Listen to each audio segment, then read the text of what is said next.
Hey everyone, what I eat in a day of 5th month প্রেগন্যান্সিতে আমার ফার্স্টে ঘুম থেকে উঠে এক বোতল জল দিয়ে স্টার্ট করেছিলাম। এখন শরীরে হাইড্রেশনের জন্য কিছু ড্রাই ফ্রুটস যেমন বাদাম, খেজুর এগুলো খেতে হচ্ছিল। তারপরে আমি খেয়ে নিয়েছিলাম চা আর বিস্কুট। তোমরা চা বিস্কুটটাকে অ্যাভয়েড করতে বলেছিলে, আমি সেটা চেষ্টা করছি। তারপরে ব্রেকফাস্টে ছিল লুচি, ছোলার ডাল আর একটা ডিম সেদ্ধ। ব্রেকফাস্টের পর ক্যালসিয়ামের জন্য একটা ওষুধ থাকে। তারপরে লাঞ্চে ছিল ভাত, ঘি, আলু, ঝিঙের তরকারি, কুমড়ো ভাজা, বিট ভাজা আর লালতের শাক।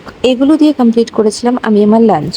খাওয়ার পর মৌসুম্বির জুসটাই খাই, বাট সেদিন শেষ হয়ে যাওয়ায় আখের রস খেয়েছিলাম। লাঞ্চের পরে আমার আরো একটা মেডিসিন থাকে। বিকেলটা হতে না হতে আমার আবার বাইরের খাবার প্রতি ভীষণ ক্রেভিংস হয়, যেরকম মোমো, ফুচকা এগুলো। তো বাড়িতেই বানানো হয়েছিল সেদিনকার মোমো আর টেংরি স্যুপ। ডিনারের জন্য ভেবেছিলাম একটু সিম্পল ভাবে ফ্রাইড রাইস আর আলুর দম করবো, তো সেটাই বানিয়েছি। দুধটা কোনোদিনও আমার পছন্দের জিনিস ছিল না, বাট এখন বাধ্য হয়ে খেতে হচ্ছে। লাস্ট আমি একটা মেডিসিন দিয়ে শেষ করলাম। ভিডিওটা কেমন লাগলো জানিও। বাই।